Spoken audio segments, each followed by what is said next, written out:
Aqui é o Mais Goiás Entrevista. Não é um podcast tradicional, né? É um podcast que eu entrevisto, faço pergunta e você responde. Tá bom. Enfim, eu não vou contestar você, eu não vou fazer grandes polêmicas. Daí não tem graça, Domingo. Tem que ter grandes polêmicas. É o país que o povo quer assistir. Mas só de estar aqui já é polêmico. Mas nessa relação com o jornal, vou fazer uma pergunta polêmica agora. Opa! E agora, mais do que isso, não só uma responsabilidade subsidiária. Estamos expressamente consignando que é uma responsabilidade solidária. Fala pessoal, sejam bem-vindos a mais um vídeo aqui no canal. Mas antes desse giro, deixe o seu like, se inscreva no canal e ative o sininho. E também deixe aqui os seus comentários. Vamos ao giro de notícias atualizadas. Antes da gente entrar nessa notícia importante de hoje, eu quero fazer um convite rápido para você. Muita gente acompanha as notícias, mas acaba ficando perdida sobre como isso afeta a vida real, principalmente no trabalho. Pensando nisso, foi criado um grupo gratuito no WhatsApp chamado Apoio ao Trabalhador. Nesse grupo, você recebe conteúdos informativos, orientações gerais sobre direitos do trabalhador, negativação indevida do seu nome, consumidor, pensão alimentícia, entre outros informativos importantes. Se você quer se informar melhor e entender os seus direitos, o link está aqui na descrição. Agora sim, vamos à notícia. E agora, mais do que isso, não só uma responsabilidade subsidiária. Estamos expressamente consignando que é uma responsabilidade solidária. Eu estou apenas dizendo que, na situação atual, nós estamos gerando um efeito inibidor, porque as plataformas, com razão, para se preservar, vão excluir conteúdos havendo dúvidas sobre o conteúdo. Em especial, porque quando nós vamos para o item 5 da tese, nós estamos incluindo ali um rol de responsabilidades, agora em novas hipóteses, que são tipificadas como crime. E a avaliação sobre o que é ou não é crime nem sempre é uma avaliação simples. Tanto é que, mesmo nós, em julgamentos de situações criminais ou de casos criminais, temos divergência de entendimento se está comprovado ou não está comprovado uma determinada conduta típica que enseje a responsabilidade. Estamos, na verdade, atribuindo a um terceiro, ministro Fux, particular, a decisão para dizer se é ou não crime, sob pena de ele, fazendo um juízo equivocado, ele vir a ser responsabilizado por um ato de terceiro. Em última análise, quem vai definir é o Poder Judiciário. É isso. Claro, mas o fato de um particular fazer um juízo prévio acontece no mundo para além da internet. Se eu vou alugar uma casa, eu faço um juízo prévio. Se um shopping vai alugar uma loja, ele faz um juízo prévio, sob pena, inclusive, de responsabilidade civil, dependendo da hipótese. Então, não é de se estranhar o que acontece. Nós estamos invertendo a possibilidade. E foi isso a decisão que nós tomamos, que, obviamente, em sede de embargos, não está em reapreciação. O que nós dissemos? É de que, aí sim, a plataforma diz assim, não, eu não cometi, isso aqui não é racismo. Ou o particular dizer, não, minha postagem não é racista, perante o Poder Judiciário. Sempre o Poder Judiciário. E se ele erra, ele vai ser responsabilizado. Não, mas olha, veja... Mas é inerente à atividade econômica. Por um ato de terceiro. Eu só estou dizendo que nós estamos gerando um efeito inibidor na manifestação livre da sociedade, através da terceirização junto às plataformas. E é isso que está acontecendo. E simples assim. Mas aonde está acontecendo, ministro? Na decisão. Não, na decisão. No mundo real, na internet. No mundo real. Se você ler abrir sua rede social, vai encontrar 50 crimes aí, não tem efeito inibidor algum. Na prática, não, infelizmente. Eu até gostaria que tivesse. Tem muito efeito inibidor, sim. Vamos rever os números de trás para frente e vamos ver quanto efeito inibidor deve estar acontecendo. Aqui é o Mais Goiás Entrevista. Não é um podcast tradicional, né? É um podcast que eu entrevisto, faço pergunta e você responde. Tá bom. Enfim, eu não vou contestar você, eu não vou fazer grandes polêmicas. Daí não tem graça, Domingo. Tem que ter grandes polêmicas. É o país que o povo quer assistir. Mas só de estar aqui já é polêmico. Mas nessa relação com o jornalista, vou fazer uma pergunta polêmica agora. Opa, vai. Você disse que está melhorando, que está falando com o jornalista. Está aqui. né? Falou lá com jornalistas, mesmo que seja na displicência, falou com jornalistas. Vai parar de mandar receita de bolo também? Não, receita de bolo é uma coisa que eu adoro fazer. Deixa eu te contar uma coisa. Primeiro, o que eu faço, eu não respondo, eu não converso com qualquer jornalista, porque eu conheço vários jornalistas, tem um grupo aqui de jornalistas em Goiás, no período das eleições de 2022, que eu recebi vários prints. Tinha gente lá do Popular, Diário da Manhã, Diário do Estado de Goiás, Uma Opção, tudo sem imaginar, mais Goiás, falando que eles tinham como missão me derrubar, acabar com a minha reputação. Era um grupo fechado deles lá. Não sei se você tá nesse grupo ou não. Eu não lembro de todos os nomes. E eu recebi os prints, porque um dos jornalistas que estava lá, apesar de não ser de direita, leu aquilo e ficou assim, não é possível que a gente se transformou nisso aqui, galera. Não tem como. Então, ele já meio que me mandou, meio que, vão vir contra você, vão vir com história. Eu até gravei um vídeo, o vídeo viralizou na época. Falei até o nome de algumas dessas pessoas que estavam lá. Hoje não lembro, mas se eu buscar, tinha Popular e tal. E antes disso, em 2020, a imprensa aqui de Goiás, numa maneira extremamente mentirosa, tentou me relacionar a um acontecido lá em Brasília, falando que eu era agressor de enfermeira. E mesmo eu mostrando para eles a nota oficial do sindicato, mostrando o GPS, que eu não estava lá na hora, eles não me deixaram publicar a minha palavra. Ficou como se eu fosse um agressor de enfermeira. Inclusive, a Globo acabou de perder esse processo, foi condenado agora a me pagar R$80 mil. Então, assim... A verdade é que eu procuro no meio jornalismo pessoas que têm um mínimo de equilíbrio. O que a gente vê é muita militância. Uma pesquisa recente mostra que 85% dos jornalistas do Brasil se autodeclaram de esquerda, o que não é um problema. Na verdade, é um problema, né? Quando você tem um nicho tão importante da nossa sociedade, o quarto poder, aquele que deveria colocar o Estado em xeque, 85% deles se dizerem de um determinado lado do espectro político, uma coisa muito estranha está acontecendo, que é um outro debate a gente pode fazer sobre as universidades de jornalismo no Brasil hoje, o que é a lavagem cerebral que eles fazem nos jornalistas hoje em dia. Até o Alexandre Garcia fala que ele parou de dar palestras em faculdades de jornalismo, porque hoje ele vai lá e ele não vê uma faculdade de jornalismo, ele vê uma máquina de moer mentes de doutrinação. E ele é um dos melhores jornalistas do Brasil. Mas voltando ao assunto, então eu presto atenção no indivíduo. Boa parte, se não a maioria, realmente eles merecem uma receita de bolo. É o que eu dou para eles entenderem. Olha, você está apoiando a censura. Por que é uma receita de bolo? Inclusive tinha alguém aqui num podcast há uns dias atrás, sentado desse lado, não sei quem é, cabelo preto, falando assim, pois é, ele manda receita de bolo como se fosse uma ditadura, como se não tivesse liberdade de expressão, porque é uma alusão ao período do regime militar, quando a imprensa era obrigada a retirar alguma parte do artigo delas, do jornal, e eles colocavam uma receita de bolo como uma mensagem. Olha, aqui eu não pude colocar o que eu deveria, porque o regime militar proibiu de colocar isso aqui. Naquela época do regime militar, existia sim um certo autoritarismo que determinava a retirada de um artigo do jornal. Sim. Hoje nós vimos no outro nível de autoritarismo, que demanda derrubar o jornal inteiro. Terça Livre foi derrubado. Nós tivemos aí vários outros canais e perfis de direita que foram completamente derrubados porque eles falam que o sistema não quer. E a imprensa, boa parte, apoiava isso. Então o que eu comecei a fazer quando eu via que eram esses jornalistas que apoiam a censura da direita? Eu mando para eles receita de bolo. Porque o desejo deles não é que eu seja censurado. Então eu não vou conversar e não vou ter diálogo com uma pessoa que quer me calar. Por que eu tô aqui hoje conversando com você?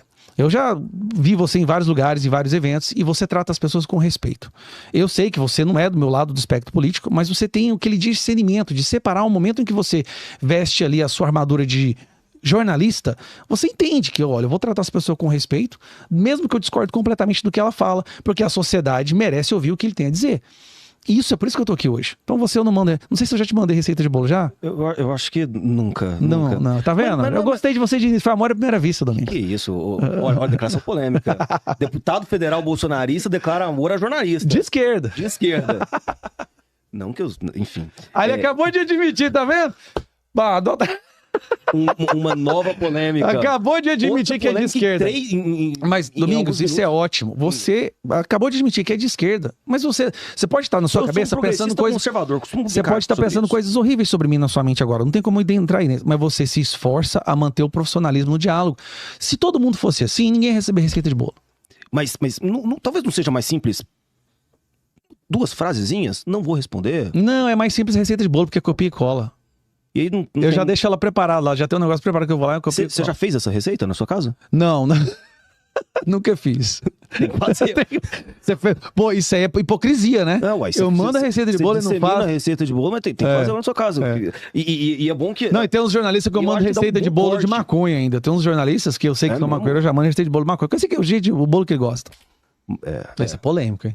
Essa é polêmica. Mas eu oriento o senhor a fazer a receita de bolo, gravar e postar, ó, esse aqui ó, é o bolo que Cara, você me deu uma boa ideia, eu vou fazer isso mesmo. o grupo de jornalistas, boa ideia, esse grupo de jornalistas aí, a gente vai ficar com ódio de mim. Vai. Você tá entrando do meu lado, você tá me apoiando, cara, numa Não, coisa que eles odeiam. Você vê o tanto que eu sou, eu acho que eu sou meio que Mas dissimulado hoje também, tem né? vários jornalistas que eu converso, tá? Tem gente do Metrópolis, tem gente do Poder 360, tem pessoas da CNN que eu converso. Aqui de Goiás. Cara, aqui de Goiás... Jornalista, você tá falando desses Da extrema imprensa, da mídia tradicional. Não, a extrema imprensa pra mim é tipo a Globo, Estadão, Folha de São Paulo. Essa mídia tradicional. Essa mídia tradicional, que eu converso algum, que eu sento assim, eu converso, cara. Não tem. Tem um carinha da Folha Z, que eu acho que às vezes eu respondo ele. Guilherme Coelho. Acho que é esse o nome dele. Ele veio conversar comigo uma vez e tal, eu vi que ele tratou com respeito e tal, eu falei, não, isso aqui merece um tratamento digno, né? Tratamento de igual pra igual, que é só isso que eu peço. Mas acho que é isso, você... Tem mais ninguém, não. Grande Guilherme Coelho, um abraço pra ele. Pois é. Como é que a direita vai chegar em 2026? Vamos falar sobre política agora? Vamos falar sobre política? Como é que a direita chega em 2026? É um ano político. É um ano... O senhor, inclusive... Todo ano é ano político, pra quem tá na política. Mas um ano político de campanha mesmo. O senhor vai pra rua pedir voto pra senador, não vai? Uhum. Como é que a direita vai chegar Mas em você tá 2026? muito abrangente. Tá muito Você quer que eu abrangente. fale do nacional, do estadual? Não, eu quero começar com estadual. Estadual. Eu quero começar com o estadual. A gente acabou de ter uma pesquisa publicada. Foi. O senhor aparece em segundo lugar. O senhor não gostou muito dela. Eu já vi nas suas redes que o senhor comemorou, mas tratou ela de forma meio pejorativa. Não, eu faço pesquisas também. Nas pesquisas que eu faço, eu apareço em primeiro lugar. Mas tudo bem, então, primeiro ou segundo lugar, a Gracinha é uma excelente candidata. Ela tem um trabalho chateado excepcional. com as pesquisas do ano passado, dizendo que abriu uma CPI das pesquisas. Não, mas isso não era daqui, né? Não era daqui, não? Não. Quando eu fui candidato a prefeito, que eu fiquei com 8% lá em O senhor 2020. respondeu uma coluna minha, falando assim, vamos abrir a CPI das pesquisas. Quando Ano eu fui passado. candidato a prefeito, no dia anterior às eleições, as pesquisas me davam 2%. Aí chega nas urnas, eu tô com 8%. Estranho, não? Eu falei assim, mas que loucura é essa? Como é que pode Mas ter você tava errado? pelo DC. Não era o partido ali do Não, mas eu tô falando presidente porque a Bolsonaro. pesquisa... Não, eu sei. Nós estamos falando das pesquisas, né? Então a pesquisa, nós sabemos que existe uma máfia. Todo mundo sabe. Por exemplo, no Paraná, colocaram o Paulo Martins em último lugar. Quando chega nas urnas, ele estava em segundo. Por pouco ele não ganha do Sérgio Moro. Então, assim, todo mundo sabe que tem como você manipular pesquisas. Tem como você sabe que você compra resultados. Né? Uma pesquisa, por exemplo, que ela é paga por um governo que tem uma estrutura de financiamento do holding ou do grupo da qual aquela pesquisa faz parte, ele jamais vai publicar um resultado mostrando que o candidato do governo está ruim. Senão, ele vai simplesmente cancelar o contrato e ir para um outro que dê resultados mais favoráveis. Então, assim, eu quero ainda fazer uma CPI das pesquisas. Nós sabemos que elas mentem muito, muitas vezes, elas são compradas, principalmente de forma regional, até para que essa CPI possa ser usada posteriormente para regulamentar uma forma mais rigorosa para que as pesquisas possam fazer suas pesquisas, apresentar seus resultados e ter um compliance melhor. Regulação das pesquisas eleitorais? Depende de regulação das pesquisas eleitorais? Sim, eu acho que as importante, pesquisas, elas influenciam muito no resultado das eleições. E se por influenciar, elas deveriam ter umas regras a serem seguidas. Não pode só simplesmente publicar o que quiser. Pesquisa. Tem gente publicando pesquisa aí, por exemplo, falando que o candidato que... Por exemplo, na sua pesquisa, o candidato que está em quarto lugar, tem outra pesquisa que coloca ele aqui em primeiro. Isso não poderia acontecer, ela tem que ser responsabilizada, mas faz parte do Brasil. O Brasil tem tanta coisa errada que tem que ser consertada, e esse é apenas um deles, um dos detalhes. A sua candidatura ao Senado, ela é irreversível, vai chegar até o fim, o senhor vai pedir volta até o último dia? Sim, ela é irreversível, né? Já está decidida, foi o Bolsonaro que me deu essa missão de ser candidato ao Senado. Eu não sei quanto a pedir voto, eu tenho uma grande dificuldade em pedir voto. Por exemplo, eu fui candidato a deputado federal, eu não pedi nenhum voto.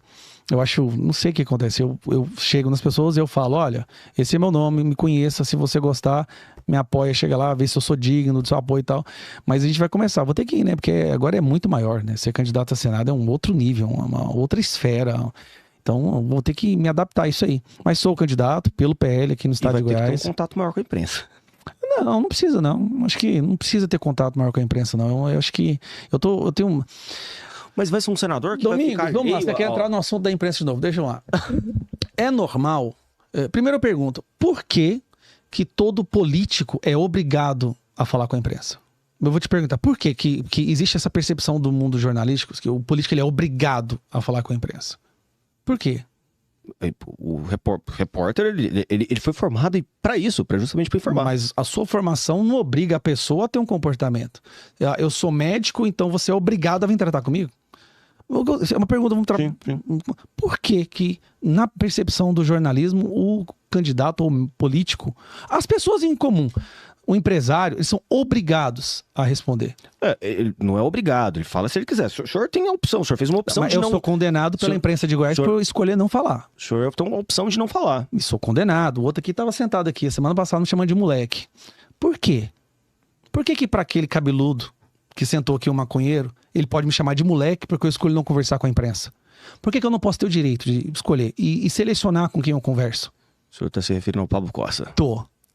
Que me xinga direto lá na rádio dele. Que inclusive já fez o Mais Goiás ser derrubado durante um ano porque proferiu palavras absurdas. Ficou um ano derrubado do Instagram. Mas da mesma forma como o senhor tem uma avaliação, ele também pode estar dele, não? Tem, mas é que tá. Ele é formado em jornalismo, de acordo com, né, a teoria do jornalismo, ele é formado em divulgar fatos, buscar a verdade. O que as pessoas do Brasil hoje estão percebendo, e por isso que eles estão afastando do mundo jornalístico, é porque eles estão percebendo que as pessoas não estão fazendo mais isso. Elas se vestem do crachá de jornalista para militar. E militar, às vezes, de uma forma tão vergonhosa que derruba o canal ao qual ele faz parte. Então aí eu pergunto para você, por que eu sou obrigado a falar com essas pessoas que vão e me xingam de tudo que é nome? Eu não sou. Eu faço parte de uma nova geração que consegue falar diretamente com a população sem precisar do militante jornalista. As redes sociais são... Uma coisa que acabou, de certa forma, assim, com esse monopólio do jornalismo e essa... Na minha opinião, essa arrogância de falar, eles são obrigados a me responder, eles são obrigados a falar comigo, é porque hoje uma pessoa consegue falar diretamente com milhões. Eu falo hoje, por mês, com torno de 40 milhões de pessoas, se somar todas as redes sociais. Então eu fico pensando assim, para que eu vou me submeter a conversar com uma pessoa que passa boa parte do tempo dela no trabalho dela, em público, ofendendo e xingando tudo que eu acredito e amo, se eu posso falar diretamente com as pessoas? Eu prefiro selecionar aquelas que conseguem ter uma postura, que conseguem ter vamos dizer assim, um respeito e converso com elas. Foi por isso que eu tô aqui hoje conversando com você. Você se posiciona dessa maneira. Dá uma escorregadinha aqui ou ali, mas é coisa de boa, que a gente faz também. Mas se posiciona dessa maneira.